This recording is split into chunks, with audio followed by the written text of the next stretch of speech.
Governor గారిని కలవటం జరిగింది. ఆంధ్రప్రదేశ్లో ఎన్నికలు జరగక ముందు జరిగిన తరువాత రాజ్యాంగం అపహాస్యమవుతా ఉందని, ఎక్కడైనా మీరు ఇంటర్వ్యూ అవ్వండి, రాజ్యాంగాన్ని పరిరక్షించుకుందాం. ఎన్నికల వేళ కొంతమంది పోలీస్ ఆఫీసర్స్ పచ్చ చొక్కాలు వేసుకున్నారు. పర్టికులర్గా పల్నాడు ఎస్పీ కానీ బిందు మాధవ్ కానీ, అట్లాగే ఐజీ గుంటూరు కానీ త్రిపాఠి కానీ, అలాగే బక్షి కానీ, ఇలాంటి వాళ్ళు కొంతమంది ప్రత్యేకంగా తెలుగుదేశం చొక్కాలు వేసుకొని ఎవరైతే స్పెషల్ అబ్జర్వర్ ఉన్నారో వారి ఆదేశం మేరకు దీపక్ మిశ్రా అనే అతను రిటైర్డ్ ఐపీఎస్ ఆఫీసర్.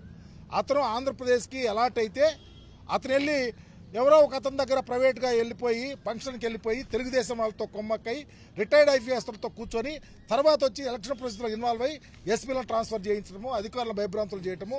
మేము వైఎస్ఆర్ కాంగ్రెస్ పార్టీ నాయకులు కానీ జిల్లాల్లో చాలామంది ఎస్పీలకు ఇదిగో ఈ ప్రాంతంలో మాకు రక్షణ కావాలా, మా పోలింగ్ బూత్లకి ఖచ్చితమైనటువంటి మరి పోలీసు వ్యవస్థలు ఏర్పాటు చేయమని చెప్తే మేము అడిగామో వాటిని కాకుండా వేరే ప్రాంతానికి వేసి మమ్మల్ని బలపాతం చేసిన పరిస్థితి కానీ, పల్నాడులో కానీ రాయలసీమలో జరిగిన దాడుల విషయంలో కానీ మరి నిమ్మకు నీరుతున్న పరిస్థితిలో వెంటనే మరి గవర్నర్ గారిని ఇన్వాల్వ్ అవ్వమని, రాజ్యాంగాన్ని రక్షించాల్సిన బాధ్యత మీ మీద ఉంది.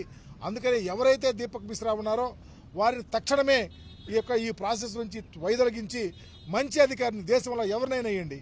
మేము రేపు ఎన్నికల్లో గెలవబోతా ఉన్నాం. ఆంధ్రప్రదేశ్లో జగన్మోహన్ రెడ్డి గారి మీద ప్రజలు అంచెలంచెల విశ్వాసంతో ఉన్నారు.